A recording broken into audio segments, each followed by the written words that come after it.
Two boxers, Iman Khalif of Algeria and Lin Yuting of Taiwan, are competing in the Paris Olympics despite failing gender eligibility tests at the Women's World Boxing Championships in New Delhi last year. Now, both were disqualified after the test revealed that they had XY chromosomes. And an NBC article definitely helped us out when they told us that, women typically have two X chromosomes, while men typically have an X and a Y chromosome. So here to discuss this with us is Jennifer Say, the founder and CEO of XXXY Athletics. So she definitely knows a lot about this. Now, we have two biological men competing against women at the Olympics. What is going on here? What is the IOC doing here? Well, the IOC spokesperson said, it says female on their passport, so we're going to just trust that. I mean, it's just astonishing. The Chinese gymnasts have lied repeatedly in the Olympics about their age. You really think that individuals and governments wouldn't lie about the status of an athlete on their passport in order to win medals?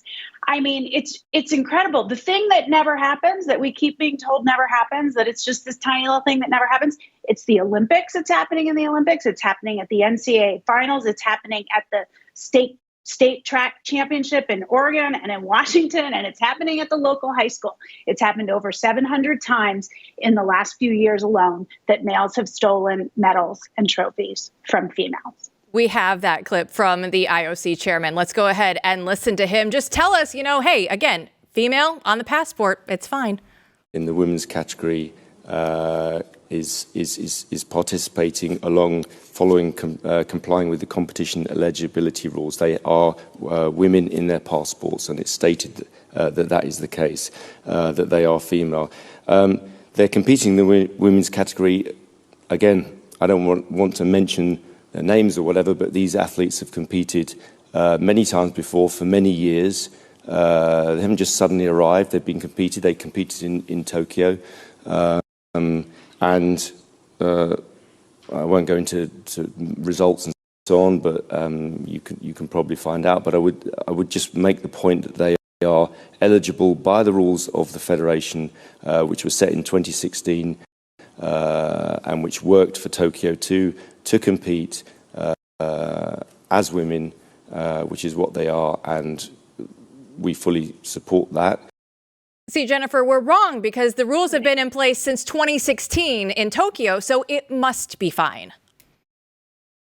Truth, it's not an idea. It's a thing. It's baked into our DNA. They are XY. They are female. And women are basically being told, these hardworking female athletes, these boxers, which is the most dangerous sport where you could have this happening. They're being told that in order to be nice, they need to sit down, get punched in the face, and give up their medal and their trophy and everything they've worked for because they're abiding by the eligibility rules. I, for one, am done being nice about this. It is so wrong. In this case, it is so dangerous. These male athletes, they don't even seem to be pretending to be female. I mean, it's astonishing. It really seems like just outright cheating. Jennifer, from your vantage point, I'm curious, just two things, zooming out at two different levels. One, do you think this incident is there a mushroom cloud here? I mean, are people really getting upset given the visibility that the Olympics allows for? It's an enormous audience. Do you see that happening in this particular example? And B, how do you gauge where people are at on this? Are people becoming more and more fed up, or are they more and more accepting?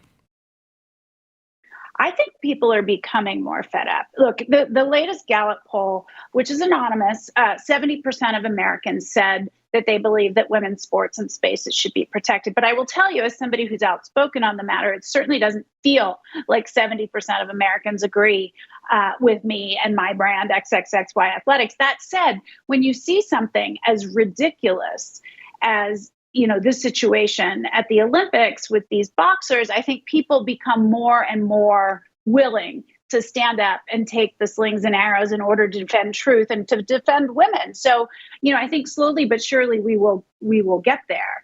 But at a certain point you go, okay, you said it never happens, and here we have it in the Olympics. in the women's boxing category, the most egregious place that this could happen because it is the most dangerous. It's a combat sport. And yet there it is. And the Federation and the IOC are defending it. And they're forcing us to further lies that if a male says that he is female, that he can compete in women's boxing. Well, I think people are done. I think people are going to stand up and refuse to accept that lie. What I love about this is that you have skin in the game. Your story is incredible, and what you're doing is incredible. And I think you're part of a countercultural movement, a commercial cultural movement that doesn't have a name yet, because there's many people who are actually building brands based on the truth. Can you tell us a little bit about that, an update on what's going on with your company? Yeah, my brand is 4 months old, so we're just a baby brand. It's called XXXY Athletics, and we are the only athletic brand to stand up for women's sports and spaces. We believe in truth. We believe the truth, which is that male and female bodies are different. And as I looked around, as a former elite gymnast when I was a child and a former executive and for a very well-known brand, Levi's, I looked at the other athletic brands out there and I thought, well, gosh, no one's really standing up for women. They all pretend to, but they're not doing it. Well, I can do that. I can start my own brand that is willing to say true but uncomfortable things. I can take the slings and arrows that come with that and hopefully influence and inform the culture. So we've only been around 4 months, but it's going incredibly well. People have leaned in. We have been censored right and left. We were banned from advertising on TikTok. But with every ban and every suspension, consumers lean in and they find us and they demonstrate their support by buying. So that's the other indication that I think that people are fed up with this. Now, it does actually have a name, this sort of burgeoning economy. It's called the parallel economy, which you've probably heard that term. I like to say that I reject that term because that suggests that we are second-class citizens as brands kind of running in tandem or parallel to the real economy. Well, this is a real brand. We make world-class product. We're here to compete with the big boys. I'm not going to be put in a corner. Nobody puts baby in a corner. I love that. Now, what can female athletes, if they're young and they're trying to stand up against this, what advice do you have for them right now?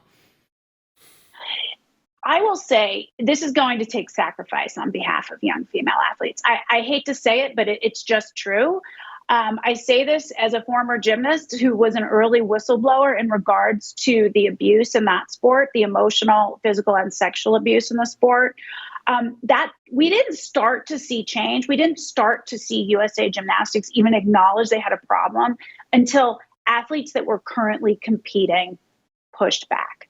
And so I really think we need currently competing athletes, young women across age groups and sports and governing bodies from NCAA to, USOPC to stand up and say enough. And, I know a lot of people don't like when I say this. I think that if they stood down en masse and said, we're not competing against males, it's not fair, I think it would start to change pretty quickly.